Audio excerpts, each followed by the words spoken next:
কুরআন ৫৬র ৩৪ থেকে ৩৭ শব্দার্থ, লেক্সিক্যাল বিশ্লেষণ ও মেটাফিজিক্যাল তাৎপর্য। লিসান আল আরব ও লেইনস আরবি ইংলিশ লেক্সিকন অনুসরণে কোনো নতুন উৎস, তাফসির, হাদিস বা আধুনিক মত যোগ করা হয়নি। শুধু লিসান আল আরব ও লেইন লেক্সিকন ভিত্তিক শব্দার্থ ও তার মেটাফিজিক্যাল সম্ভাবনা বিস্তার করা হয়েছে।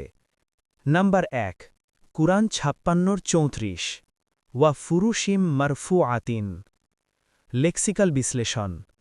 ফিরাস শব্দটি লিসান আল আরব ও লেইনের মতে মূলত যা বিছানো হয় বোঝালেও এর ব্যবহার এখানেই সীমাবদ্ধ নয়। এটি শয্যা, বিশ্রামের স্থান, এমনকি রিপোজ বা রেস্টের অবস্থাও বোঝায়।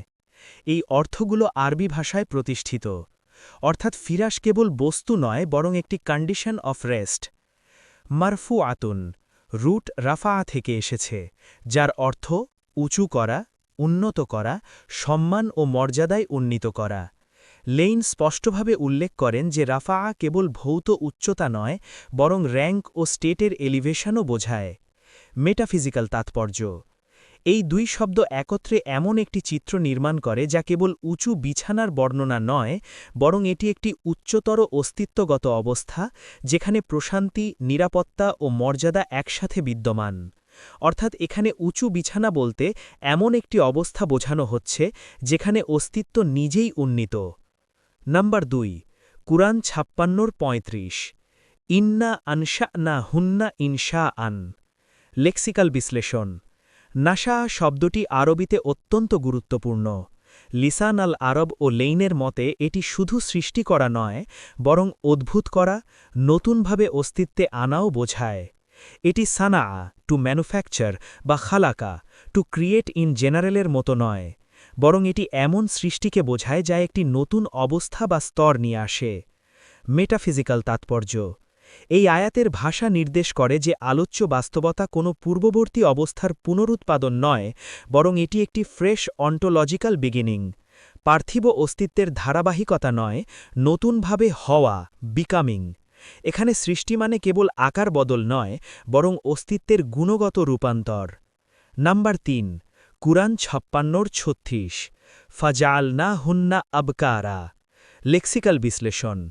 বিক্র বা আবকার শব্দটি সাধারণত কুমারী অর্থে ব্যবহৃত হলেও লেইন ও লিসান আল আরব এটিকে আরও গভীরভাবে সংজ্ঞায়িত করে, যা পূর্বে স্পর্শিত নয়, যা কোনো পূর্ব অবস্থার দ্বারা প্রভাবিত নয়, যা প্রিস্টিন, অরিজিনাল, আনপ্রেসিডেন্টেড।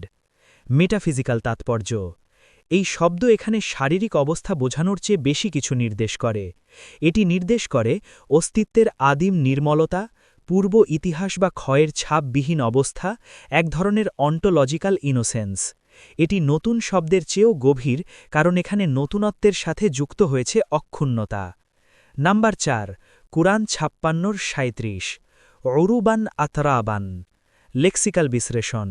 অরুব শব্দের রুট নির্দেশ করে স্পষ্টতা, আন্তরিক প্রকাশ, স্নেহপূর্ণ ও সৌহার্দ্যপূর্ণ প্রবণতা। লেইন একে মিউচুয়াল অ্যাফেকশন অ্যান্ড হারমোনি হিসেবে ব্যাখ্যা করেন। আতরাব এসেছে তির্ব থেকে, যার অর্থ সমবয়সী, সমপর্যায়ের, অবস্থানগত সাম্য। মেটাফিজিক্যাল তাৎপর্য। এই দুই শব্দ একত্রে একটি সম্পর্কগত বাস্তবতা নির্দেশ করে যেখানে কোনো শ্রেণীবিভাগ নেই, কোনো আধিপত্য বা হীনতা নেই, পারস্পরিক সাম্য ও সাযুজ্য বিদ্যমান। এটি একটি ব্যালেন্সড রিলেশনাল স্টেট। আয়াতসমূহের সামগ্রিক মেটাফিজিক্যাল চিত্র। এই ৪টি আয়াত একত্রে যে বাস্তবতার চিত্র তুলে ধরে তা হল উন্নীত অবস্থান, নতুন অস্তিত্ব, আদিম নির্মলতা, সমতা ও সাযুজ্য। এগুলো বস্তুগত বর্ণনার বাইরে গিয়ে একটি উচ্চতর অস্তিত্বগত কাঠামো প্রকাশ করে। উপসংহার। লিসান আল আরব ও লেইনস আরবি ইংলিশ লেক্সিকনের আলোকে কুরআন ৫৬র ৩৪ থেকে ৩৭ আয়াতসমূহ বিশ্লেষণ করলে স্পষ্ট হয় যে কুরআনের ভাষা কেবল দৃশ্যমান জগতের কথা বলে না, এটি শব্দের ভেতর দিয়ে অবস্থা, গুণ ও অস্তিত্বের স্তর প্রকাশ করে। এই আয়াতগুলোকে কেবল আক্ষরিক বর্ণনা হিসেবে দেখলে তার ভাষাগত গভীরতা ও মেটাফিজিক্যাল ইঙ্গিত অনুধাবন অসম্পূর্ণ থেকে যায়, বরং ক্লাসিক্যাল আরবি লেক্সিকনের আলোকে এগুলো একটি সুসংহিত অন্টোলজিক্যাল ভিশন হিসেবে উন্মোচিত হয়।